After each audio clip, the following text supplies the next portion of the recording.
In the galaxy that had endured decades of conflict, legends of the Jedi and the dark side had become myths for many, while others still clung to memories of the battles that once decided the fate of entire star systems. From the ashes of the Empire rose a new power, the First Order, a militaristic force bent on dominating the galaxy and extinguishing the hope that had lingered after the fall of Emperor Palpatine. Yet, far across the stars, there were still those who resisted, forming a new movement called the Resistance, aided in secret by the Republic, to prevent tyranny from spreading again. On the desert planet of Jakku, where starships lay buried in the sands like ancient skeletons of forgotten wars, a lone Resistance pilot named Poe Dameron had come on a secret mission. His orders were urgent: retrieve a fragment of a map that might lead to Luke Skywalker, the last Jedi, who had vanished years before. Without him, the galaxy had grown vulnerable, and the whispers of darkness returning had turned into open threats. Poe met with an old villager named Lor San Tekka, who had kept safe a piece of this vital secret. Lor spoke of the need for balance, of the old ways of the Jedi, and he placed the tiny data module containing the map fragment into Poe's hands, knowing it was perhaps the last chance to bring the Jedi back into the galaxy. But their meeting was interrupted by the thunder of ships descending through the night sky.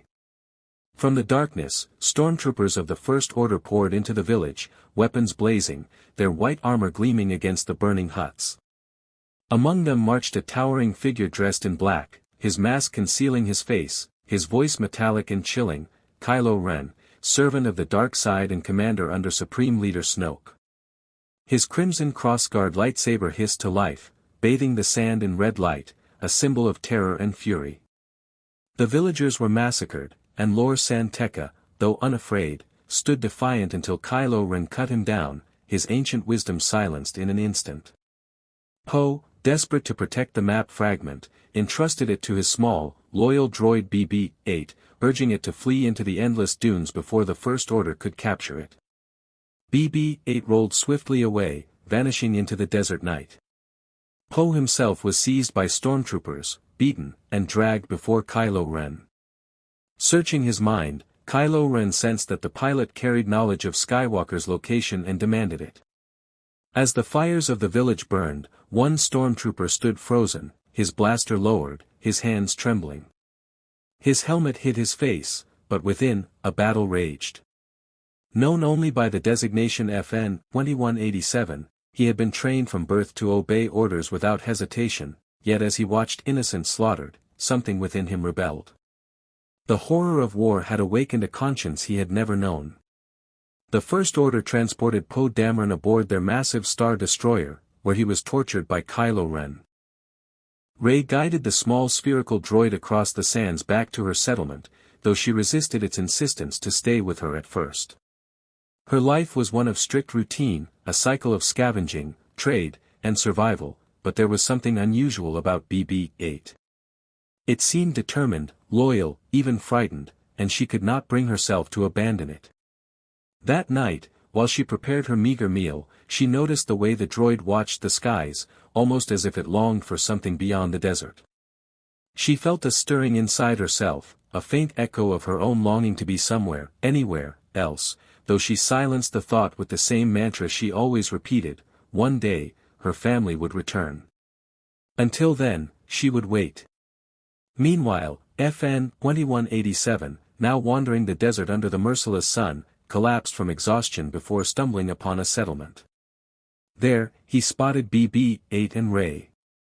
As he drew closer, BB-8 chirped in alarm, recognizing Poe Dameron's jacket that FN 2187 wore.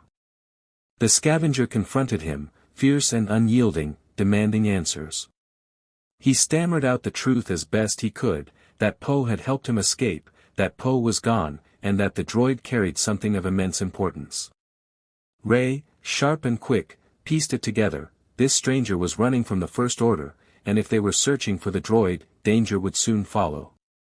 She demanded his name, but he had none beyond the number the First Order had branded on him. She looked him over and, with a hint of mockery and kindness, decided to call him Finn. It was the first time he felt like more than a number. The First Order soon descended upon Jakku, TIE fighters screaming through the skies, searching for BB-8. Rey, Finn, and the droid fled through the settlement, blaster fire scorching the sand around them. They needed a ship, any ship, to escape. They first ran toward a sleek vessel, only to see it destroyed in an instant by enemy fire. Left with no choice, Rey dragged Finn and the droid toward what she dismissed as garbage, a worn-down freighter abandoned nearby. Yet when they rushed aboard and the engines roared to life, the ship revealed its identity in all its battered glory, the Millennium Falcon. The Falcon lurched into the air, pursued immediately by enemy fighters. Rey, who had never left Jakku, threw herself into the controls with a natural instinct she could not explain, maneuvering the ship through daring rolls and dives between wreckage fields. Finn took the gunner's seat, firing at the enemy as BB-8 squealed encouragement. Together, against all odds, they destroyed the last TIE fighter and escaped Jakku's orbit. In the sudden silence of space, adrenaline still pounding through them, Finn and Rey exchanged astonished glances. They had survived. And yet the Falcon was more than just a way out, it was a vessel of history, once flown by heroes of the rebellion, now in their hands. Their triumph was short-lived. The Falcon was soon captain. In the cold corridors of Starkiller Base, the superweapon carved from an icy planet, Rey sat bound, her mind pried open by Kylo Ren. He sought the map to Skywalker, demanding she reveal what BB-8 had carried. At first, she resisted, straining against his invasive presence, but then something within her stirred. As Kylo pressed deeper, she felt his own doubts and fears, the conflict he tried to bury. To his shock, she turned the Force back upon him, glimpsing his greatest fear, that he would never be as strong as Darth Vader. Startled and unsettled, Kylo recoiled, leaving Rey shaken but also awakened to a new understanding, the power she had long denied was hers to wield. Left alone, she reached into the Force, letting it guide her, and with concentration and will she had never dared attempt before, she influenced the stormtrooper guard to release her restraints and leave her cell door open. The Force, long silent in her life, now answered her call. Meanwhile, the Resistance gathered at their hidden base, analyzing the threat Starkiller Base posed. It was unlike anything before, capable of harnessing the power of an entire star to obliterate systems in a single strike. They had already witnessed its devastation when it destroyed the Hosnian system, home to the New Republic's capital, turning entire worlds into fire and ash. Time was running out.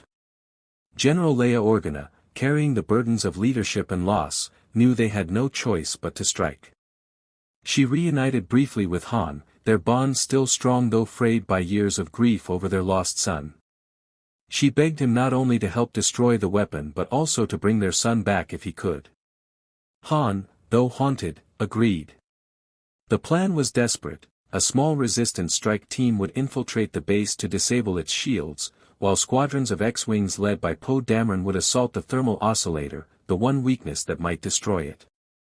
Han, Chewbacca, and Finn volunteered to lead the infiltration, Finn claiming he knew the layout of the base.